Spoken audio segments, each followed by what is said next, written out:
Le président iranien Mahmoud Ahmadinejad fait face dans son pays à une lutte pour le pouvoir au sommet de l'État. Son pays reste sous le coup des sanctions internationales en raison des violations des droits de l'homme et de ses ambitions nucléaires. Dans une longue interview à Euronews, il s'est expliqué sur ces questions sur un ton modéré très éloigné du ton nationaliste et fougueux qu'il affectionne. Monsieur le Président, permettez-moi de commencer avec ces images que l'on a vues ces jours-ci à la télévision iranienne, ainsi que sur les télés du Moyen-Orient et du monde entier, celle de l'ancien président égyptien Hosni Moubarak, allongé sur une civière derrière des barreaux, accusé de corruption et de meurtre de masse. Qu'avez-vous pensé en voyant ces images ?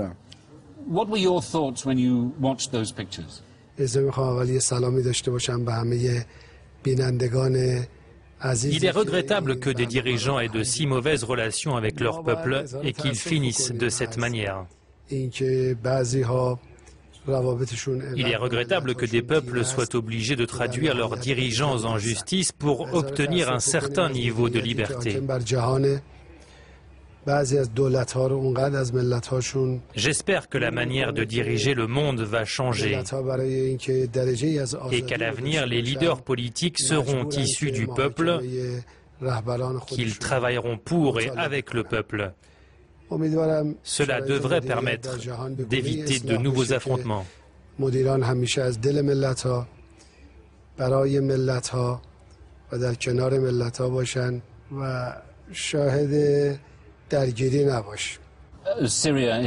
La Syrie est un autre exemple, Monsieur le Président. Comme d'autres pays du Moyen-Orient, la Syrie est en proie à un soulèvement populaire. Mais la répression là-bas est particulièrement sanglante. Pensez-vous que le président Assad gère correctement la situation ?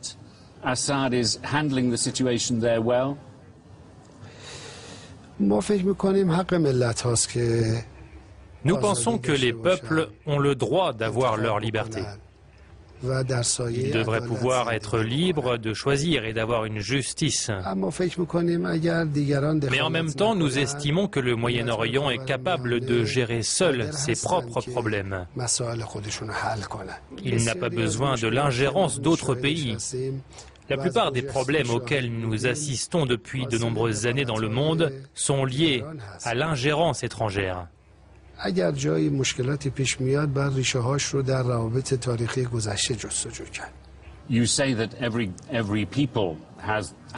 Vous dites que les populations ont le droit de manifester contre leur gouvernement. C'est ce qu'il s'est passé en Iran en 2009. Pensez-vous que les événements du Moyen-Orient puissent se produire également en Iran ou avez-vous confiance dans la stabilité de votre pays ?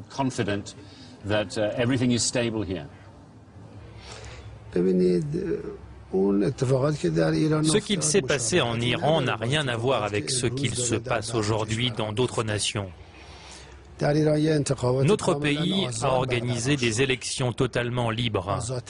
Plus de 85% de la population a participé au scrutin. 40 millions de personnes ont voté. Ils sont tous de nationalité iranienne et vivent ensemble dans ce pays.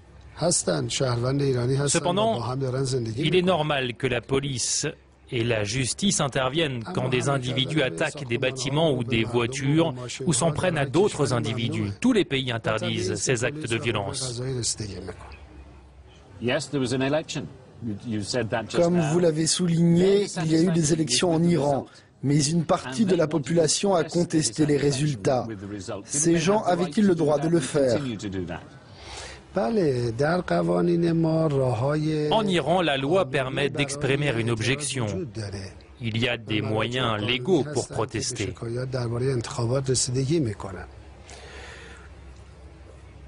Vous savez, il y a aussi des manifestations en Europe. Nous avons d'ailleurs pu observer que la police intervenait de manière très virulente là-bas. Ceux qui expriment leur opinion sur des questions européennes fondamentales sont emprisonnés. Les problèmes qui se posent dans de nombreuses régions du monde aujourd'hui découlent tous de la Seconde Guerre mondiale. Les gens en Europe ont-ils le droit d'écrire les vérités et les réalités de la Seconde Guerre mondiale? Peuvent-ils réellement agir contre le système en place? Je suis sûr que non. En Iran, en revanche, la population peut exprimer une objection en utilisant les voies légales et leurs plaintes sont examinées. Cependant, il est vrai que certains scientifiques sont aujourd'hui en prison après avoir exprimé des points de vue historiques.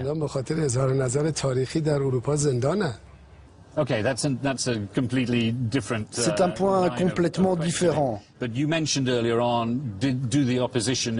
Vous vous demandiez si l'opposition en Europe avait déjà réussi à renverser un gouvernement. Eh bien justement, l'année dernière en Grande-Bretagne, le leader de l'opposition, David Cameron, a pris la tête du pays après avoir battu le gouvernement lors des élections. C'est une réponse à la question que vous vous posiez. Mais ce n'est pas l'opposition. L'opposition, ce sont ces gens qui ont été frappés dans les rues de Londres. Ce sont ces étudiants qui ont été battus et qui avaient le visage en sang. Qui a écouté leurs revendications en Europe? Qui écoute le peuple en Grèce, en Espagne, en Italie? Personne. Excusez-moi, mais pourriez-vous être plus clair sur ce point? Qu'est-ce qui est pire, la situation en Europe ou la situation en Iran en 2009?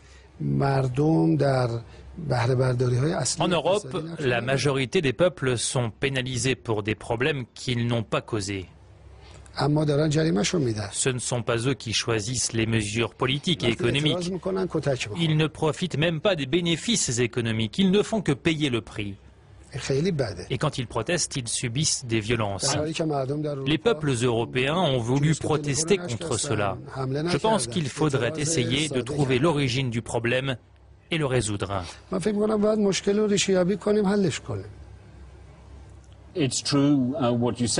Comme vous le dites, beaucoup de personnes en Europe et aux États-Unis payent pour les erreurs des autres. Je me demande si on peut dire la même chose pour les populations en Iran qui payent dans leur vie quotidienne les conséquences d'un embargo sur le commerce, d'un isolement international.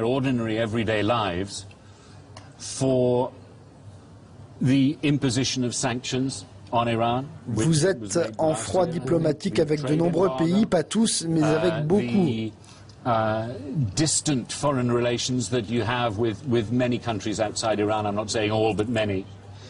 Est-ce que ce ne sont pas les Iraniens ordinaires qui payent les conséquences de votre politique dans leur vie quotidienne? Oui, c'est vrai, les Iraniens payent le prix pour les erreurs politiques des dirigeants européens.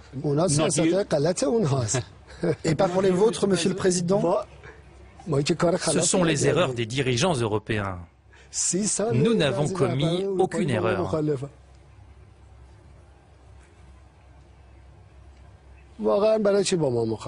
Cela fait 30 ans que les dirigeants européens sont contre nous. Pourquoi? Parce que nous sommes libres, parce que nous avons la démocratie, parce que nous avons évincé l'un de leurs amis, l'ancien Shah, car nous sommes contre les politiques expansionnistes de certains pays européens. Regardez l'Afghanistan, l'Irak. Quelles fautes ces pays ont-ils commises? Je pense que les politiques conduites par certains dirigeants européens ont causé des problèmes à un certain nombre de nations.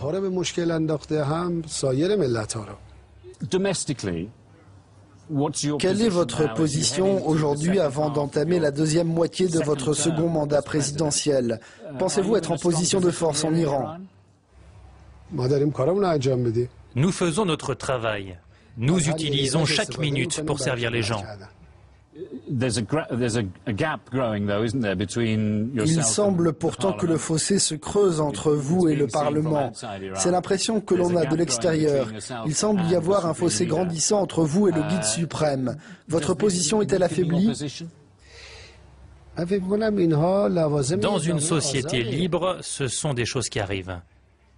Il devrait toujours y avoir des discussions entre le Parlement et le gouvernement. Est-ce que c'est mal d'avoir un gouvernement et un parlement libre? La position du guide suprême en Iran est également claire. Il n'y a pas de différence de position. Nous sommes une société libre dans laquelle chacun peut exprimer ses opinions. Il n'y a pas de problème ici. Avez-vous constaté que le Parlement venait de nommer 4 nouveaux ministres aujourd'hui? Cela montre bien que la liberté existe dans notre pays.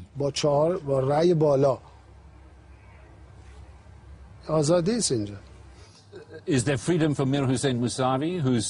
y a-t-il de la liberté pour Mir Hossein Mousavi qui est assigné à résidence ou pour Merdi Karoubi qui est aussi assigné à résidence? Ont-ils la liberté d'exprimer leur opposition? Parce qu'il est évident qu'ils s'opposent à vous, mais ont-ils la liberté de le faire depuis leur prison, depuis leur maison surveillée? Il y a des prisons dans tous les pays. N'y a-t-il pas des prisons en Angleterre?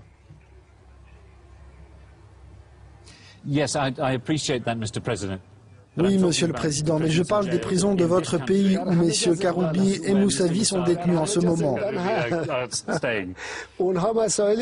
Il y a des prisons partout.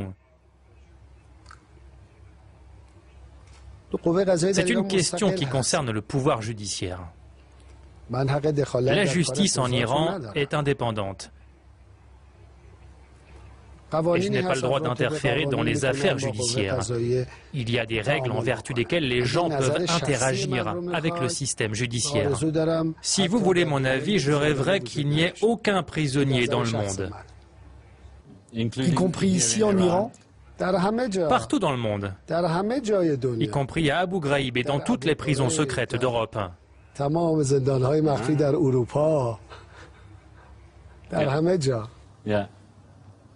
What will you do, Mr. President? What efforts will you make as the President? Qu'allez-vous faire, Monsieur le Président, pour que des gens qui sont ici en prison, pour avoir simplement exprimé leur opinion, ce que l'on peut faire dans n'importe quel pays démocratique, reprennent espoir? That can be done in any democratic country in the world. Personne n'est en prison juste pour avoir exprimé ses opinions. Notre loi autorise le peuple à donner son point de vue. Vous devriez rester en Iran une semaine et lire les journaux. Vous y trouverez les critiques les plus radicales contre le président. Il y a des gens qui critiquent le pouvoir dans les journaux sans aucune crainte. La liberté d'expression en Iran a atteint un niveau élevé. Nous n'avons peut-être pas atteint un niveau idéal. Mais nous sommes bien meilleurs sur ce point que de nombreuses nations européennes. Il y a des problèmes communs partout dans le monde. Quand il s'agit de justice, personne ne peut prétendre avoir atteint le niveau idéal. L'injustice est un problème mondial. Et sur ce point, nous sommes parmi les meilleurs.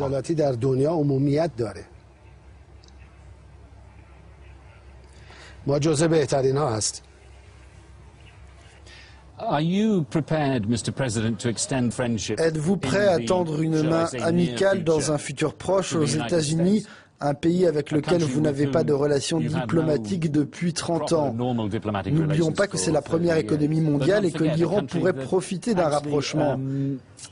Y a-t-il une chance pour que vous tendiez la main bientôt aux États-Unis?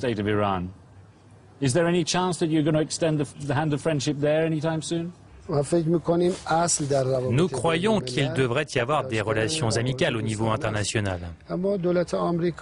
Mais les Américains et leur administration ne savent pas quoi faire. Ils ne suivent pas une politique claire. Ils ont interrompu les contacts avec l'Iran.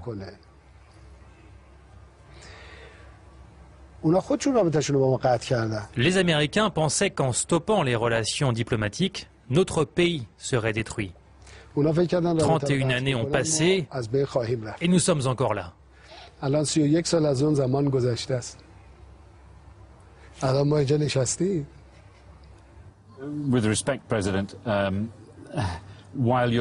Avec votre respect, Monsieur le Président, concernant la question nucléaire qui n'inquiète pas seulement les États-Unis, quand vous dites une chose et semblez ensuite agir de manière différente, cela n'incite personne à se rapprocher de l'Iran, à vous tendre la main de la paix.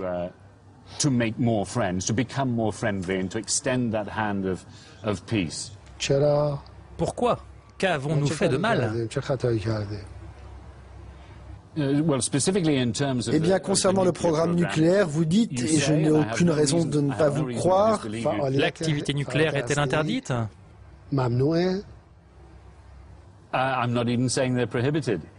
Ce n'est pas ce que je dis, laissez-moi vous expliquer. Vous avez déclaré soutenir un programme nucléaire à des fins pacifiques pour produire de l'électricité.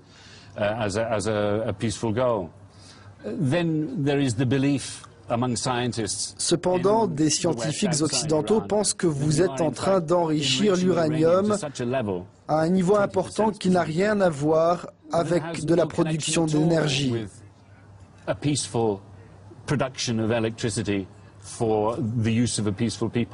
Donc d'un côté, vous dites vouloir utiliser le nucléaire à des fins pacifiques, et de l'autre, vous semblez avoir un objectif, celui de fabriquer une bombe.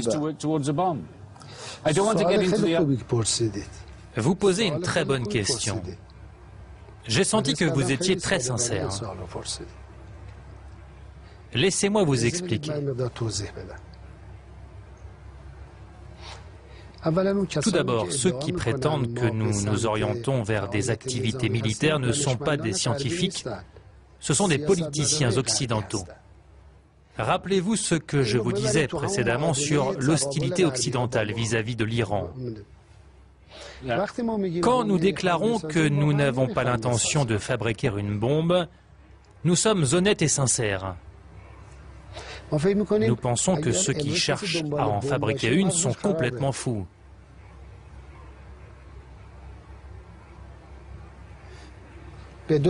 Pour deux raisons. La première, c'est que ceux qui possèdent des bombes sont plus en danger que ceux qui n'en possèdent pas. Les bombes qui existent en Allemagne, en Belgique, en Italie et dans d'autres pays européens sont une menace pour tous les pays européens. La bombe atomique vise tous les humains.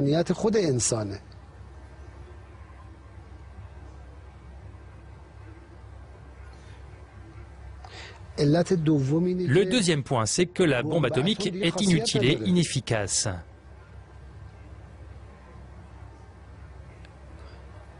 Le régime sioniste a des bombes nucléaires, mais a-t-il remporté la guerre contre la population de Gaza? La bombe lui a-t-il donné la victoire contre le Liban lors de la guerre des 33 jours? Les bombes atomiques de l'ex-URSS ont-elles empêché l'Empire soviétique de s'effondrer? Les bombes nucléaires étaient utilisées il y a 60 ans comme contrepoids politique. Mais aujourd'hui, elles n'ont aucune valeur. Les pensées ont de la valeur, les opinions et les êtres humains ont de la valeur. Nous pensons qu'à l'avenir, personne ne sera capable d'utiliser la bombe atomique. C'est la fin de l'histoire.